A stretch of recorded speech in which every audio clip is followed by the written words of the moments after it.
अस्सलामु अलैकुम वरहमतुल्लाहि वबरकातुह।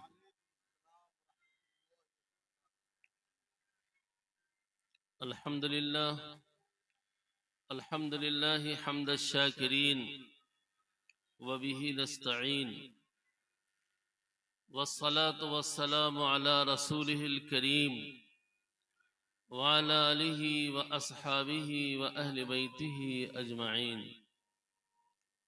अम्मा बाद फ़क़ाल हबीबुना सल्लल्लाहु अलैहि वसल्लम उज़्कुरू महासिन मौताकुम व कुफ़्फ़ू अन मसावीहि। सदक़ हबीबुना सल्लल्लाहु अलैहि वसल्लम। बरादरान गिरामी, बुजुर्गान महतरम, दीनी भाइयों, स्टेज पर जलवा अफरोज़ मौक़र हज़रात उलमाए किराम, असहाब शेर व शेर व सुख़न, जाले की सरजमीन इल्म फ़ज़ल की ज़मीन है और तहक़ीक़ व जस्तजू की ज़मीन है। मुल्क भर में जाले का नाम वक़ार व एतबार के साथ लिया जाता है। इस हैसियत और इस अहमियत को जाले कभी फरामोश न करे। अगर जाले अपने आप को नहीं पहचानेगा और जाले का गिरदोपेश अपने आप को नहीं पहचानेगा तो मुझे कसम खाने में कोई बाक नहीं है कि दुनिया आपको नहीं पहचानेगी। जिन अजीज़ों को और जिन जवानों को, नौजवानों को जलसगाह से जाना है, बराए मेहरबानी चले जाएं। मैं कभी इस बात का मुतमन्नी नहीं हूं कि मेरे खिताब में बड़ी भीड़ हो। मैं तो खुद चाहता हूं कि चंद आदमी हो लेकिन दिमाग हो। मैं तेदाद का कायल नहीं हूं, इस्तेदाद का हामिल हूं और हामी हूं। अगर दिमाग में मेमोरी है तो मैं उनके कदमों में बिछने को तैयार हूं, उनको रोकने को तैयार हूं। अब रुक जाइए, आपकी मेमोरी की मुल्क को जरूरत है, आपके दिमाग की मिल्लत को जरूरत है, आपके सोचो फिक्र की सलाहियत और इस्तेदाद की हर घर और हर फर्द को जरूरत है। आप रुकें। लेकिन जो हजरात, जो हमारे अजीज प्यारे जवान नौजवान, जिनके सर पर अभी इनफरादी, इज्तिमाई, समाजी, मिल्ली, मुल्क की जिम्मेदारियां नहीं आई हैं, बल्कि वो अभी अपने होटल से भी नहीं खाते हैं। वो जिस होटल से खाते हैं उसका नाम माँ है और बाप है। तो माँ और बाप के होटल से खाने वाले बच्चों, अगर तुम जाना चाहो तो बराए मेहरबानी चले जाओ, लेकिन जो होटल वाले हैं खुदा के वास्ते ना जाएं। मुझे आज की इस इजलास में होटल वालों की तलाश है, होटल में खाने वालों की तलाश हरगिज नहीं है। मैं समझता हूं कि यहाँ पर जो मजमा है वो ज़हीन है और मेरी इस बात को और बहुत ही आसान बात को खूब समझता हो कि आज के इस जलसे में होटल वाले कौन हैं और होटल में खाने वाले कौन हैं। होटल में खाने वाले चले जाएं, बराए मेहरबानी चले जाएं, दरमियान में आने जाने का माहौल ना बनाए। और होटल वाले वो ठहरे। मेरी गुफ्तगू इस वक्त होटल वालों से होगी। आज की इस इजलास की मुझे दावत आप ही की जाले के सरजमीन के एक होनहार, होशमंद, इंतहाई जीरक, आलिम बामल, बासलाहियत और सालेहियत से आरास्ता नौजवान उभरती हुई शख्सियत मौलाना कारी रेहान साहब हाफिज़हुल्लाह। मैंने अपनी आंखों से कलकत्ता की सरजमीन पर देखा है कि अरबपति लोग जूतियां सीधी करने के लिए अपना हाथ दराज करते हैं, जिनका नाम कारी रेहान है। आपको कदर हो या नहीं, ये बिहार की तो बदकिस्मती है। ये मर्दुम खेज जमीन भी है और मर्दुम खोर भी है। बिहारियों ने हमेशा हर मामले में ईद के चांद की तरह ऊपर देखा है, सिलोड़ी की तरह। अपने गिरदोपेश को देखना चाहिए कि अपने गिरदोपेश में कैसे लालो मोती मौजूद हैं, अपनी आगोश में कैसे हीरे जवाहर मौजूद हैं।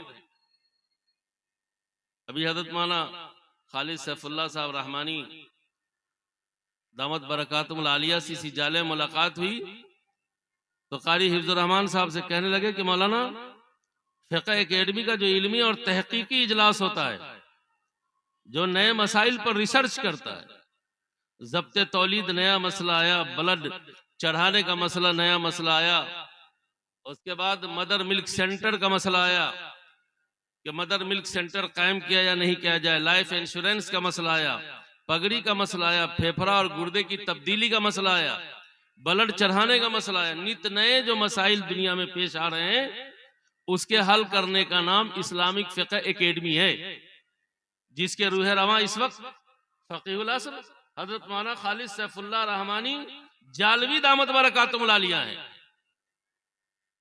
फरमाने लगे कि पूरे हिंदुस्तान में जहां कहीं भी फ़िक़्ह एकेडमी का इल्मी इजलास होता है तो हमारे बिहारी छाए हुए रहते हैं, हमारे बिहारी छाए हुए रहते हैं। लेकिन खुद अहले बिहार को अपनी खुशबू की कदर नहीं। मैं चाहता हूं कि हम सब अपनी खुशबू के कदरदां हो जाएं, अपनी खुशबू के कदरदां हो जाएं। तो कारी रेहान साहब हाफिज़हुल्लाह ने मुझे दावत दी, और जब इनकी दावत आई तो मैंने ये समझा कि प्रोग्राम वाकई वकी है, और है भी वकी अल्हम्दुलिल्लाह। फिर उसके बाद धीरे धीरे धीरे धीरे कुछ और ही बातें मालूम हुई, कुछ और ही मालूम हुई। इलाके भर में उलमा को मुल्क भर से फोन भी आया,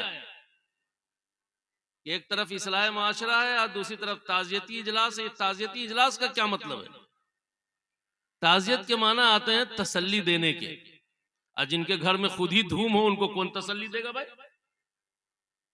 हैं? जिनके घर में खुद ही धूमधाम हो उनको कौन तसल्ली देगा? तो ये दूसरे लोग करते थे, अब अपने लोग भी करने लगे। मुझे भी बाज़ अहबाब ने कहा, मैंने कहा भाई एक है न जाना और एक है जा करके मोहम्मद रसूलुल्लाह सल्लल्लाहु अलैहि वसल्लम की बात बता देना।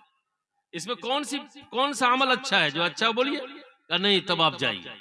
मुझे जाना ही चाहिए, मैंने वादा कर लिया है, मैं जाऊंगा, देखूंगा। आया अल्हम्दुलिल्लाह, देखा, सुना, समझा, मुझे अच्छा लगा कि अल्लाह ताला ने एक साहिब खैर को, जिनका नाम हैदर बाबू है, अल्लाह ने तौफीक दी। ये जो ताज़ियती है ना, ये भी हैदर बाबू का ऐसा मसला नहीं है, इसमें मेरी कंपनी का मसला है। मेरी कंपनी समझ रहे हैं ना, इसमें मेरी कंपनी का मसला होगा, हैदर बाबू का कोई मसला नहीं होगा। असल ये प्रोग्राम इस्लाह मुआशरा का, ज़िमनन ताज़ियती इजलास भी डाल दिया है। यहाँ आने के बाद मौलाना मुज़फ़्फ़र रहमानी साहब से मैंने मालूम किया, तो मालूम यह हुआ कि हैदर बाबू के वालिद गिरामी हमसे, आपसे, उनसे पहले अल्लाह के पास चले जाएं और हम लोग बाद में जाने वाले हैं। अल्लाह ताला अपना खास फजल फरमाए और जुदाईगी के बावजूद भी बाप बेटे के रिश्ते को मजबूत से मजबूत तर रखे। हजरत मौलाना अशरफ अली थानवी रहमतुल्लाह अलैह ने लिखा है कि एक है दूर से वालिद साहब के गुजर जाने के बाद कोई खिदमत करना, और एक है मरहूम वालिद साहब की कब्र पर जा करके कुछ पढ़ना। एक है मोबाइल से दुआ सलाम करना और एक है चौकट पर जाके सलाम मुसाफा करना। दोनों में फर्क है हैदर बाबू, है ना? तो कब्र पर जाना ऐसे ही है जैसे चौकट पर आके सलाम मुसाफा करना। इसलिए एक हदीस में नबी रहमत सल्लल्लाहु अलैहि वसल्लम ने इरशाद फरमाया कि जुमा के दिन फजर की नमाज के बाद जो बेटा अपने बाप की कब्र पर, माँ की कब्र पर हाजिर होगा, अल्लाह ताला उस हाजिरी की बरकत से खुद बेटा पे करम फरमा देगा, बल्कि मगफिरत फरमा देगा। अल्लाह, हर जगह जाने का मौका मिलता है। सऊदी से आने के बाद, दिल्ली से आने के बाद, साली सरोजनी कोई छूटने ना पाए, लेकिन दिल्ली, बंबई, सऊदी से आने वाला आदमी अगर नहीं जाता है तो कब्रिस्तान नहीं जाता। क्या ये सच्चाई है कि नहीं? कभी फिर के ताकता है कि कुछ लोग वहां भी हैं हमारे घर के, जाकर के उनसे भी हम दुआ सलाम कर, जबकि वो सलाम को सुनते और जवाब भी देते। हमारे नबी सल्लल्लाहु अलैहि वसल्लम ने हमारी ये रहनुमाई की और हुक्म दिया है कि जब कब्रिस्तान से गुजरो तो सलाम करके गुजरो और ये कहो अस्सलामु अलैकुम या अहलल क़ुबूर। उसका फायदा ये होगा कि हश्र के मैदान में आपके ईमान की गवाही कोई दे या ना दे, मोहल्ले वाला तो सोचेगा कि हमारा ही क्लियर हो जाए पहले, इनका बाद में आए, लेकिन कब्र वाले सबसे पहले उठकर आपके ईमान की गवाही देंगे। अल्लाह पूछेगा कि तुम तो 500 साल पहले मर गए थे, तुम कैसे ईमान की गवाही दे रहे हो? तो वो कब्र वाला जवाब देगा कि जब ये कब्रिस्तान से गुजरता था ना, तो सलाम करके गुजरता था, और एक मोमिन मोमिन ही को सलाम कर सकता है, इसलिए हम इसके ईमान की गवाही देते हैं। तो आपके ईमान के गवाह तो कब्र वाले बन जाएंगे, उस वक्त बनेंगे जब आप जाकर के वहां सलाम भी करेंगे कि हम सलाम करें उनको, अस्सलाम वालेकुम या अहलल क़ुबूर। तो ये हमारे हैदर साहब के वालिद गिरामी दुनिया से गुजर गए, तो ताज़ियती लफ्ज भी जोड़ दिया गया, उससे बहुत ज्यादा परेशान होने की जरूरत नहीं है। आप उन्वान पर मत जाएं, काम को देखें। अल्लाह ताला ने आपके जाले में कम से कम एक ऐसा बंदा तो दिया जो तने तनहा इतना बड़ा निजाम बर्पा कर दिया। इतना बड़ा काम करने के लिए 50 गांव चंदा करना पड़ता, भीख मांगना पड़ता हो, दलिद्दर की तरफ बवाना पड़ता टेम्पू लेकर के। लेकिन तने तना उस बंदे खुदा ने आप सबको जोड़ा, जमा किया। कोई फायदा नहीं होगा, कम से कम जितनी देर बैठेंगे गुनाह से तो बच जाएंगे, यही क्या कम फायदा है। और फायदा यकीनन होगा, ना होने का क्या सवाल पैदा होता है। फायदा ना होने का मतलब है कुरान गलत हो जाएगा, कभी नहीं हो सकता है।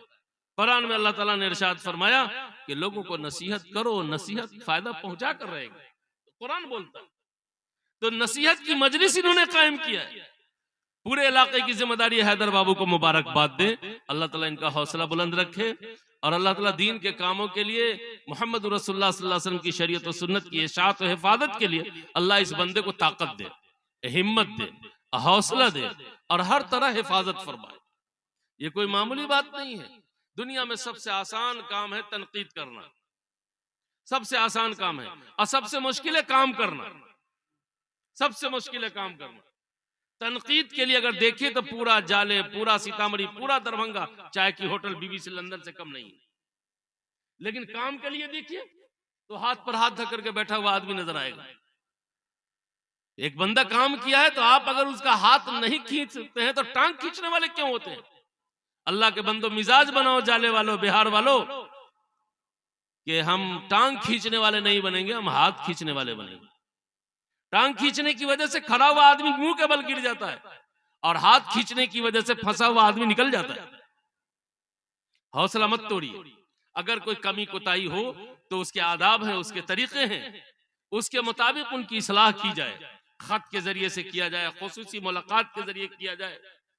लेकिन बहुत ज्यादा तनकीद बिला वजह नहीं करना चाहिए, बिल्कुल नहीं करना चाहिए। तनकीद साले तो इस्लाम का हिस्सा है, बुनियादी हिस्सा है, और अबस तनकीद तो बिल्कुल बेकार है, वो अबस ही है। मैं दिल की गहराई से हैदर बाबू को, उनकी पूरी टीम को, और उनके तमाम रफ़ाक़ा को, उनके अहबाब को, उनके अहले खाना को मुबारकबाद देता हूं, और दुआ करता हूं कि आपकी जो नीयत है खैर की, अल्लाह उसको शर्फ़ कबूलियत बख्शे। अलबत्ता ईसाले सवाब के लिए मैं इस मजमा को बता देना चाहता हूं, और हैदर बाबू को बता देना चाहता हूं कि मेरी मालूमात के मुताबिक, मौलाना मुजफ्फर साहब, मेरी मालूमात के मुताबिक मौजूदा वक्त में ईसाले सवाब का इससे बड़ा कोई ऑफर मेरे पास नहीं है। और शायद इतना बड़ा ईसाले सवाब मरहूम के लिए, बड़ी बात तो नहीं कहूंगा, लेकिन इतना जरूर कहूंगा कि हम में से किसी के पास दम नहीं है, हम नहीं कर सकते। लेकिन एक ऑफर है, आप लीजिएगा तो देंगे, नहीं लीजिएगा तो नहीं देंगे। लीजिएगा आप लोग? कौन लोग लेंगे? हाथ उठाइए। अब होटल वाले लोग हाथ उठाइए, जो खाता होटल में ना उठावे, उससे नहीं होगा। होटल वाले लोग हाथ उठावे जो अपने घर के होटल में 10 को खिलाते हैं। सबसे बड़ा ईसाले सवाब मरहूम के लिए इस वक्त मेरी नजर में यह है कि सबीलुल फलाह मदरसे में जो बच्चे हिफ्ज के शोबे में हैं, उस बच्चे को जितना मुमकिन हो हैदर बाबू गोद ले लीजिए आप, और ये मजमा गोद ले ले। जाले सबीलुल फलाह के मदरसे में दर्जा हिफ्ज में एक बच्चा भी हमारे जाले की होटल से बाहर की होटल में खाने वाला नहीं रहना चाहिए, चाहे वो 100 हो कि 200 हो।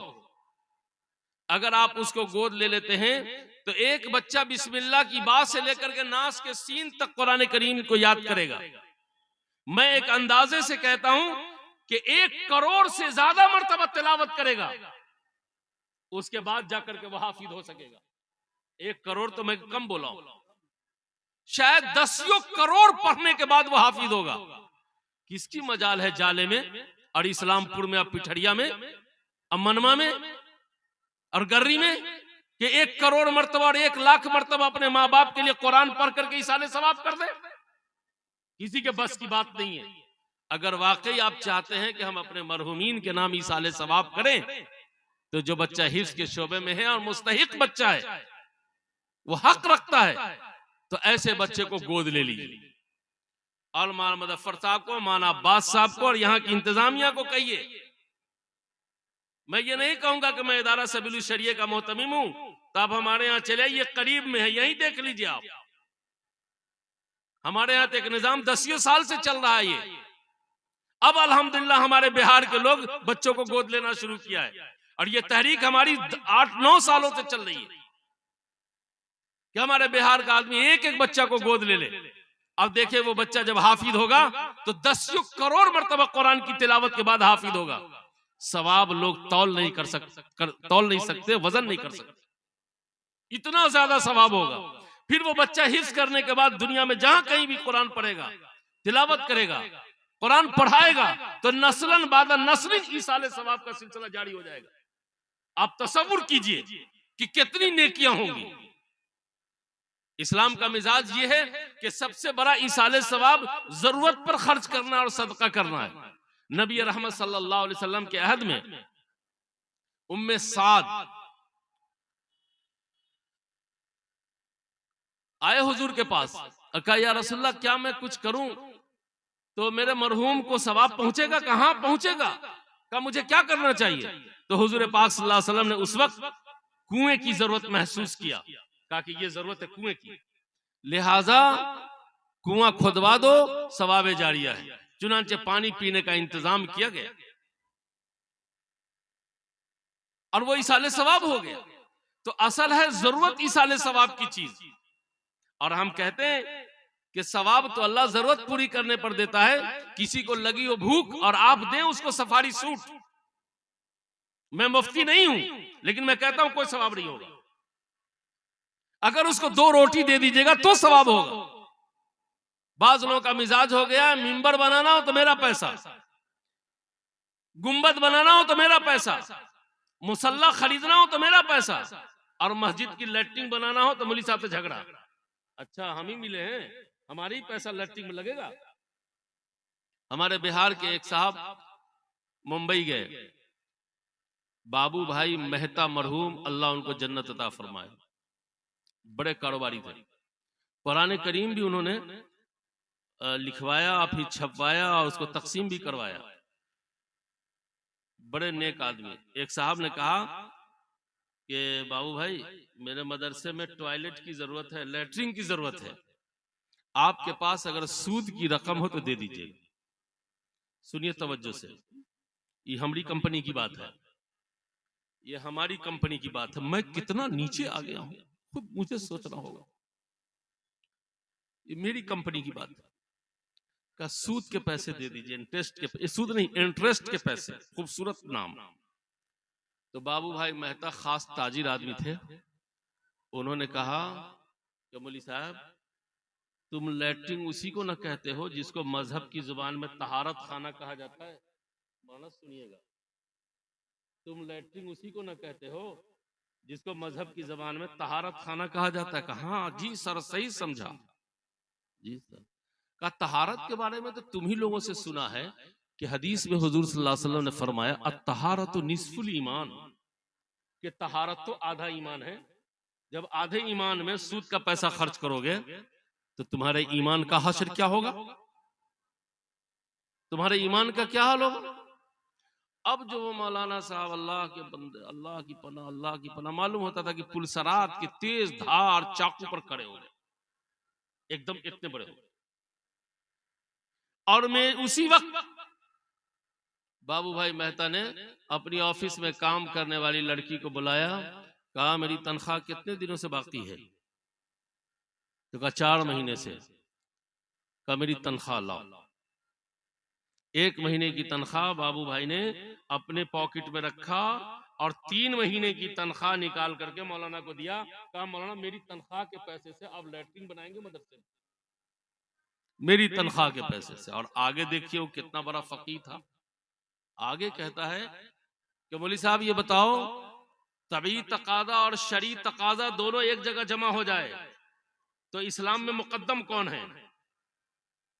जब किसी को पेशाब लगी होगी, पैखाना लगा होगा, तो पहले मेहराब में जाएगा या बैतुल खला में जाएगा? मौलाना की तो हवा निकल चुकी थी, पंचर हो चुके थे। मिनमिना के कहा कि हुजूर पहले तो लैट्रिन में जाना होगा। कहा उसी लैट्रिन में मेरा पैसा लगा लीजिए। मैं आपको ये पैगाम देना चाहता हूं कि आप मस्जिद का मिंबर बनाने से, गुंबद बनाने से बड़े सवाब वाले नहीं हो सकते हैं। जरूरत पूरी करने पर आपको सवाब होगा, जरूरत पूरी करने पर। आप जरूरत देखिए समाज को किस चीज की है, गांव को किस चीज की है, इलाके को किस चीज की है, मोहल्ले को किस चीज की है, उसको देखिए और उस पर पैसा खर्च कीजिए। यहां तक कि बैतुल खलाई बनाना क्यों ना हो, रसूलुल्लाह सल्लल्लाहु अलैहि वसल्लम ने जरूरत पर काम किया है। अहद नबवी में अल्लाह, यहूदी की एक मार्केट थी। उस मार्केट में मुस्लिम बेटियां जाती थी। एक यहूदी ने छेड़खानी किया और उस मुस्लिम खातून की हेतक इज्जती की। बाज लोगों ने बताया कि उसके कपड़े को उठा करके बाल में बांध दिया। इतनी बड़ी हेतक इज्जती किया। अपने सबके मदरसा में भी कुछ दिन तक रिवाज ना था, पीछे कुछ लड़का सब बांध देता था और टोपी में भी डाल देता था। पता चलता ये बुराई जो है ये आज की नहीं है, बड़ी लंबी मुद्दत से ये बुराई चल रही है। पीछे से कपड़ा उठाया और बाल में बांध दिया। ये जब हेतक इज्जती की इत्तला मिली तो नबी रहमत सल्लल्लाहु अलैहि वसल्लम बहुत मगमूम हुए। हजरत सहाबा को खबर मिली, पूछा या रसूलल्लाह आप गमज़दा क्यों हैं? कहा आज एक बेटी की बड़ी बेइज्जती की गई है बाजार में, आप मुझे इजाजत दे तो मैं उसको कत्ल कर दूं। हुजूर ने फरमाया मेरे साथियों क्या मर्डर कर देना मसले का हल है? कहा या रसूलल्लाह मसले का हल तो नहीं है। कहा फिर मर्डर क्यों करोगे? तो फिर मुझे क्या करना चाहिए? क्या मैं बाजार कायम करूं? आकाए नामदार फख्र मौजूदात अहमद मुख्तार मक्की मदनी के ताजदार रसूल सकलैन शहंशाह दो जहां सईदुस सुबुल जन्नत के फूल आमना का दुलारा दाई हलीमा का खिलौना दुर्र यतीम रहमतुल लिल आलमीन सल्लल्लाहु अलैहि वसल्लम ने इरशाद फरमाया मेरे साथियों मुमकिन हो तो बाजार कायम करो। चुनांचे सूकुल हरम नामी मार्केट कायम की गई। कौन सी मार्केट? सूकुल हरम नामी मार्केट कायम की गई। अब आइए हदीस में नबी रहमत सल्लल्लाहु अलैहि वसल्लम ने इरशाद फरमाया खैरुल बिकाई मसाजिदुहा व शर्रुल बिकाई अस्वाकुहा। एक तरफ तो हुजूर ने फरमाया कि बदतरीन जगह वो है जहां बाजार है, और दूसरी तरफ फरमा रहे हैं बाजार कायम करो। याद रखिएगा बाजार अपनी जात के एतबार से मजमूम नहीं है, अपनी सिफात के एतबार से मजमूम है। और मस्जिद जात और सिफात दोनों एतबार से मुकद्दस है। अगर बाजार जात के एतबार से मजमूम होता तो कुरान करीम में और नबी रहमत की सिफत में यह आयत न उतरती व यमशून फिल अस्वाक। मेरे नबी वो हैं जो बाजार में चलते हैं। बाजार में चलने का तस्वुर ही नहीं किया जा सकता था पैगंबर के लिए। अब वो उलमा बड़े बेनफ्स किस्म के हैं जो अपना सौदा सुलूफ खुद खरीदने के लिए बाजार जाते हैं, थैला लेकर के, झोला लेकर के। क्योंकि बाजार जाने में और खरीदारी में नफ्स की बहुत बड़ी हजामत होती है, बहुत बड़ी हजामत होती है। बाजार कायम किया। अब औरतें मुसलमानों की वहां जाती थी। जाले इतनी बड़ी जगह है, क्या जाले में कोई जियाला ऐसा नहीं हुआ जो मौजूदा हालात और मंजरनामे को देख करके लड़कियों की मार्केट कायम करे, औरतों की मार्केट कायम करे, और ऐसी मार्केट कायम करे कि मर्द सामान पहुंचाए, औरत बेचे और औरत ही खरीदे, मर्दों को उसमें एंट्री ना हो। और आप ये ना समझे कि इस मुल्क में ऐसा नहीं है। मेरी इन दोनों आंखों ने देखा है। मेल विशारम चले जाइए, तमिलनाडु में है। एक जमाने से वहां लड़कियों की मार्केट चल रही है, बाजार है, लड़कियां खरीदती, सारा सिस्टम, सारा निजाम है। मेल विशारा में एक भी ऑटो रिक्शा आपको बगैर नकाब के नहीं मिलेगा, नहीं मिलेगा। वो भी वहां भी तो मुसलमान है बड़ी तादाद में, लेकिन अपने तशख्खुस के साथ है, अपने इम्तियाज के साथ है, अपने शऊर आगही के साथ है, फिक्रमंदी और दर्दमंदी के साथ है, अपना इमेज बनाए हुए हैं, अपनी शनाख्त कायम किए हुए हैं, जिनका मैं तस्करा कर रहा हूं। जब मार्केट से बिगाड़ है, फसाद है, और औरतें मार्केट में जाएंगी, क्योंकि उनकी पर्सनल और निजी बहुत सारी ऐसी जरूरतें हैं जिसको हम और आप नहीं पूरी कर पाते। पहले औरतें सर पर लेकर जाती थी घर घर, अब इन औरतों को उनका आना पसंद नहीं तो बेचारी बंद कर दिया जाना। अब औरतें आ गई मार्केट में, तो अब हमको रास्ता ढूंढना होगा कि ये इख्तिलात से कैसे बचेगी और इनकी जरूरतें कैसे पूरी होगी। हुजूर ने सुकुल हरम नामी मार्केट कायम किया था। अगर किसी अल्लाह के बंदे को ये बात समझ में आए तो अपना सरमाया लगाए, अल्लाह रोजी भी देगा, अब बहनों और बेटियों की इज्जत भी बचेगी और इख्तिलात के गुनाह से बचेगी। और ये ना समझे कि इसमें सवाब नहीं है, इस पर भी अजर, इस पर भी सवाब। सवाब सिर्फ मस्जिद बनाने में नहीं है, सवाब तो जरूरत पूरी करने पर। इसी इश्तिहार में हमने एक हॉस्पिटल देखा, सामरेधी हॉस्पिटल, ये हैदर बाबू ने कायम किया है, रनिंग में है, रनिंग में है। मौजूदा हालात में आप 100 मस्जिद बनाते, उससे बढ़ के सवाब मिलेगा इस पर आप। मौजूदा हालात में, मैं मौजूदा हालात में तो ये भी फिक्र रखता हूं कि मेरे घर की कोई बेटी ऐसी ना हो जो मेडिकल फर्स्ट हैंड की तरबियत याफ्ता ना हो। मौजूदा हालात में, मौजूदा हालात को अब जबानी समझने की जरूरत नहीं है। गजा पट्टी का मंजरनामा आपको समझने पर मजबूर कर दिया होगा। नबी रहमत सल्लल्लाहु अलैहि वसल्लम के जमाने में जब बच्चियां और औरतें मेडिकल तरबियत याफ्ता हो सकती है, तो 1450 साल के बाद जाले की सरजमीन पर मुस्लिम बेटियां फर्स्ट ट्रीटमेंट की तरबियत याफ्ता क्यों नहीं हो सकती है। मैं हैदर बाबू से कहूंगा कि जहां आप इलाज मुआवजा के लिए हॉस्पिटल कायम किया है, इस फकीर बेनवा और इस मुसाफिर बेनवा की इस फरियाद को कहीं पे जगह दीजिए कि मैं हॉस्पिटल में एक निजाम बनाऊंगा कि जाले और इस्लामपुर से बच्चियां आएंगी और मेडिकल फर्स्ट हैंड की तरबियत हासिल करेगी। आज इसकी जरूरत है, आज इसकी जरूरत।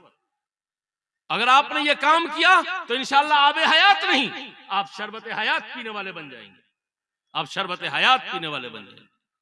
वक्त और हालात के तकाजे को देखकर काम किया जाए, इंशाअल्लाह काम आगे बढ़ेगा। मोमिन हालात से बनते हैं। इस कौम को अगर बिगाड़ना हो तो इसको छोड़ दीजिए, और इस कौम को अगर बनाना हो तो छेड़ दीजिए। ये कौम छेड़ने से बनती है, छोड़ने से बिगड़ती है। ये तो उम्मत मुस्लिमा का इम्तियाज रहा है। हमको छेड़ा जा रहा है तो आप ये नहीं समझिए कि इस मुल्क में हम बिगड़ रहे हैं, अल्हम्दुलिल्लाह मजबूत हो रहे हैं। जब तक नहीं छेड़ा गया तो मेडिकल में हमारे लड़कों की तादाद कम थी, आईएएस में हमारी तादाद कम थी, आईपीएस में हमारी तादाद कम थी, सॉफ्ट इंजीनियरिंग में हमारी तादाद कम थी, तिजारत और मईशत में हमारी तादाद कम थी। और जब से हमको छेड़ा जा रहा है तो छेड़ने वाले के पेट में मरोड़ हो रहा है कि कंपटीशन में मुस्लिम बच्चे इंडिया में इतने क्यों आ रहे हैं, कंपटीशन में मेडिकल के लिए इतने मुस्लिम बच्चे क्यों आ रहे हैं, उनके पेट में मरोड़ है। अब ऐसा सॉफ्टवेयर तैयार किया जा रहा है कि किसी भी तरह से आपके कामयाब होने वाले बच्चे को बैक करें, पीछे करें। यह भी प्लानिंग चल रही है। पता यह चलता है कि आपको छोड़ा गया तो आप पीछे रह गए, छेड़ा गया तो आप आगे बढ़ रहे हैं। मायूस नहीं हुई, हालात की उम्र कभी ज्यादा नहीं होती। हालात से ज्यादा दुनिया में कम जिंदगी लेकर आने वाली कोई चीज नहीं है, हालात। और ये भी याद रखिए, हालात के हिजाब में हमेशा अल्लाह ताला ने ईमान वालों के लिए इनाम रखा है, इनाम रखा। ताइफ के हालात से नबी रहमत को गुजरना पड़ा तो मेराज का इनाम मिला है, मेराज का इनाम मिला है, मेराज का इनाम मिला है। अला हाज़ल क़यास आप सोचते जाइएगा तो मिसालों का अंबार मिल जाएगा। हालात के पर्दे में अल्लाह ताला अहले ईमान के लिए इनाम पोशीदा रखा। यकीनन आसमान का रुख मुआफिक नहीं है, जमीन हमारे साथ नहीं, हमारा साथ नहीं दे रही है, लेकिन हम नाउमीद नहीं हैं, हम हौसले से जी रहे हैं। और हम चाहते हैं कि हमारी कौम हौसले से जिए, फिक्रमंदी से जिए, दर्दमंदी से जिए। इंशाअल्लाह इनकलाब आएगा और साले इनकलाब आएगा। हालात की उम्र हमेशा कम हुई है और कम ही रहेगी। असल तो अमन है, असल तो शांति है, असल तो प्रेम है, असल तो मोहब्बत है, असल तो प्यार है, असल तो डेवलपमेंट है। पसपाई तो है नहीं, ये तो हालात है। आप क्या समझते हैं गजा की बर्बादी के बाद ये हालात भी टल जाएंगे और फलस्तीन रंग लाए? मैं कहता हूं कि फलस्तीनियों के लिए आपको दुआ की जरूरत नहीं है। दुआ हुआ मत कीजिएगा, ये दिल बहलाने की चीज है और ये सुस्ती और काहली को दावत देने की चीज है। अरे जब आप अपने ही लिए नहीं दुआ कर पाते हैं तो फिलिस्तीन के लिए क्या दुआ कीजिएगा? सब दिन कहते रहे मौलाना दुआ कीजिएगा, तो मौलाना दुआ करने का क्या मतलब? अब हम आपसे अलग हो रहे हैं। मैंने यही समझा है। जब लोग कहते हैं ना कि दुआ में याद रखेगा, तो हम समझ रहे हैं कि अब मोबाइल कट हो रहा है, अब फोन कट हो रहा है। दुआ खुद कीजिए, खुद। दूसरे को क्या कहते हैं? किराया पर रख करके तो कितना कुरान पढ़वा के देख लिया। मर गई माँ, मर गए बाप, हम फिरनी में रहे और किराया वाले कुरान पढ़ने में रहे। जिसकी माँ मरी है, जिसका बाप मरा, उसका कलेजा जितना टूटेगा, 50 लाख रुपया मोहम्मद अनवारुल्लाह को दे दीजिएगा तो कसम खुदा की पाक की कहता हूं इतना भी कलेजा मेरा नहीं पिघले।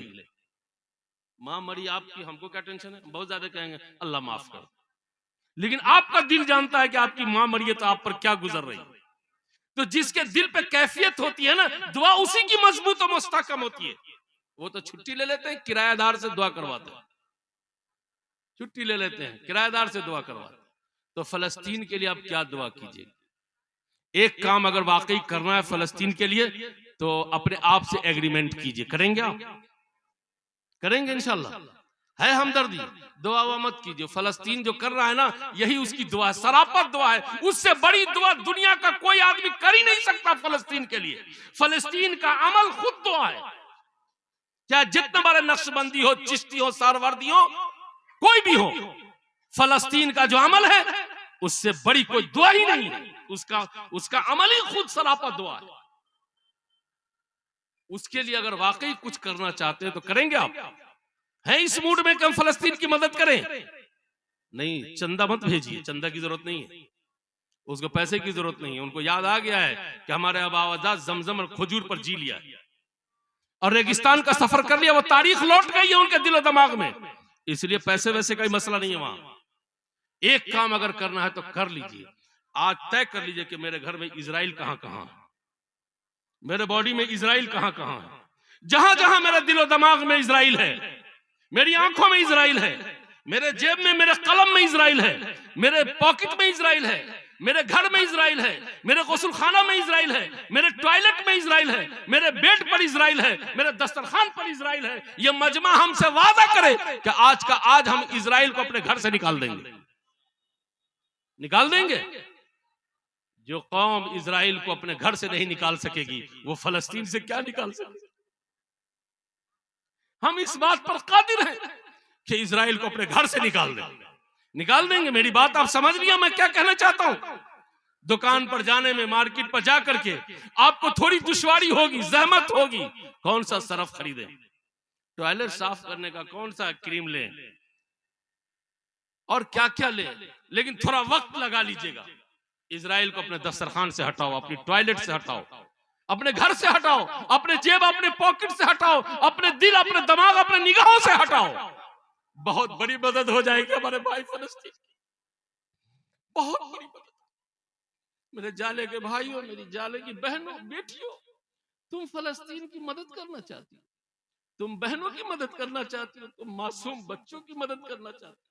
आज दुश्मन को घर से निकालने का अहद कर लो और यह भी तय कर लो कि वो दुश्मन जब तक दुश्मन रहेगा, हम इंशाअल्लाह उसको अपने घर में इजाजत नहीं देंगे, इजाजत नहीं देंगे।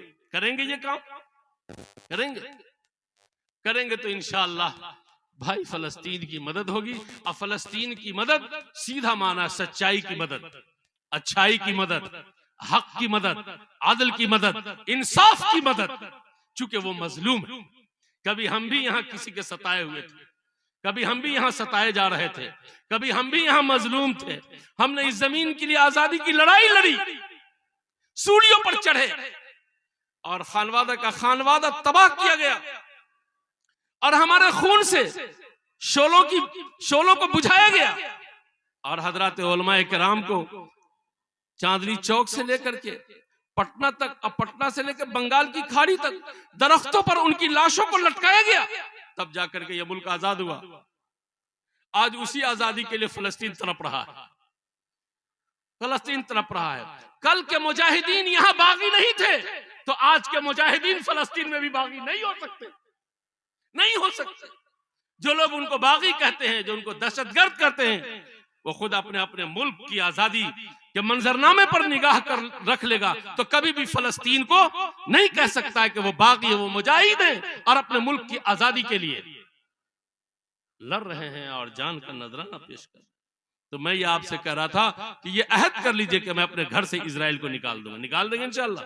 कौन लोग नहीं निकालेंगे हाथ उठा दीजिए जरा, दिल लगा करके। कौन लोग नहीं निकालेंगे हाथ उठा दीजिए। अच्छा, कौन लोग हाथ उठाएंगे खड़े होकर बता दीजिए, हाथ नहीं, खड़े होकर। कौन लोग निकालेंगे अपने घर से इजराइल को, खड़े होकर के बता दीजिए इंशाल्लाह। पूरा मजमा खड़ा हो जाए, एक भी बैठा ना रहे। अल्हम्दुलिल्लाह, बैठ।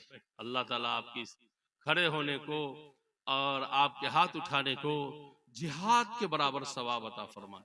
हमारा जिहाद फलस्तीन के लिए इस वक्त यही है, यही हमारा जिहाद है। इसलिए मैंने आपको कहा है कि जिहाद के बराबर अल्लाह ताला आपको सवाब अता फरमाएगा। इंशाअल्लाह करेंगे।